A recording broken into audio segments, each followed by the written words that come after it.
Other elements of a great photograph are composition and design.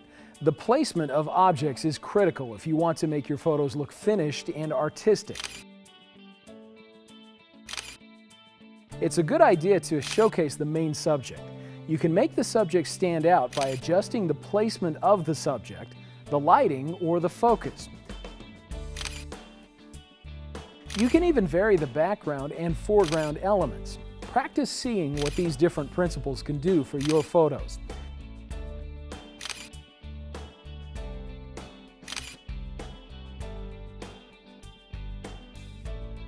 You should also consider the orientation of your photo. Do you want a vertical image or a horizontal image? Some subjects look better vertically and others horizontally. It depends upon the look and feel you're going for.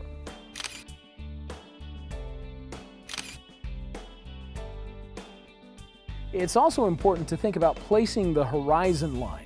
The horizon is where the sky meets the land. A great photo will typically show the most important subjects in the upper portion of the frame where the eyes naturally want to look. But sometimes it works best to divide the picture horizontally by the horizon. You can move the horizon line higher or lower depending on your subject matter. Another good idea is to place your subject off of center. This sometimes creates a much more pleasing image.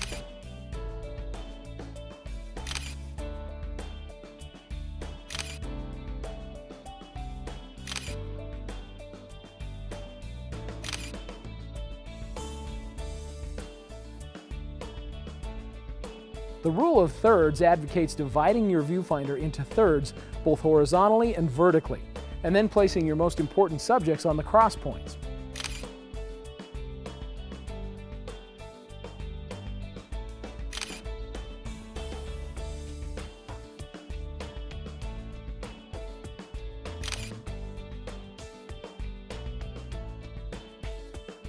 A great photo is often simple.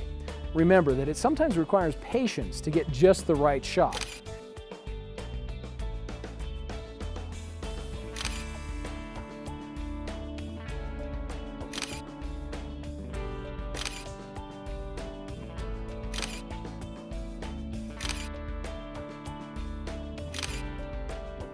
One way to direct the viewer's eyes in interesting ways and to make a picture interesting to look at is to notice the lines, shapes, and textures in your subject and apply composition principles that accentuate these things.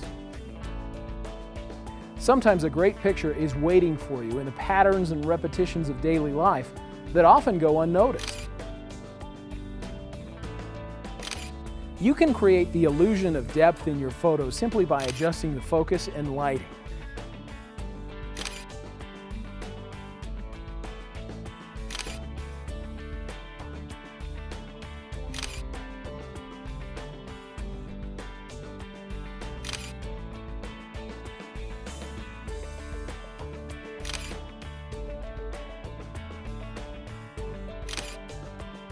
Finally, use foreground objects and natural frames to enclose and give context to your primary subject.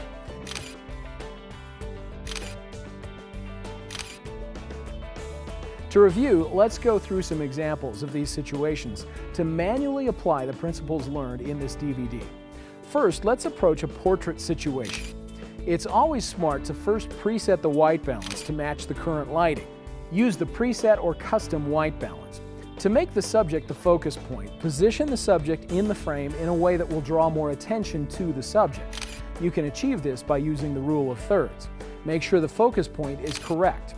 Another great way to give focus to the subject is by blurring the background. This effect is achieved by opening the aperture. Remember, the smaller the f number, the larger the aperture opening.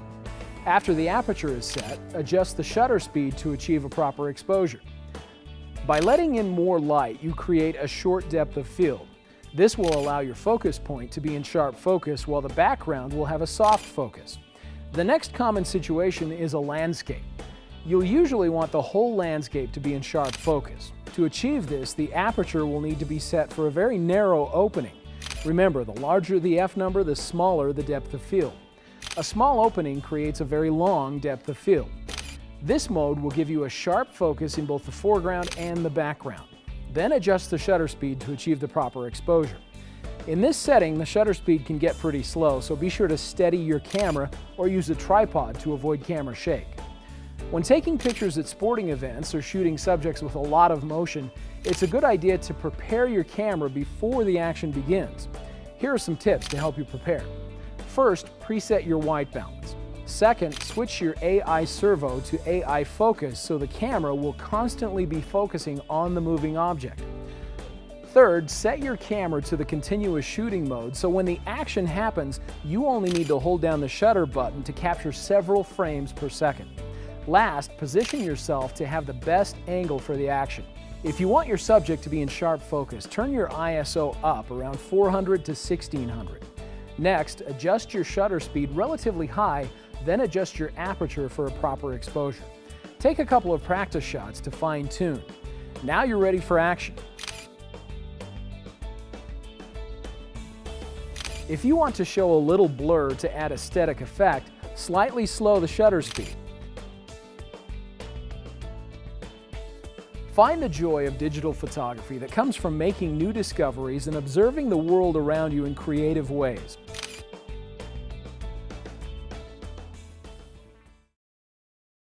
We hope you've enjoyed learning more about your camera. We know this new information will give you enough confidence and know-how to take your photography skills to new levels.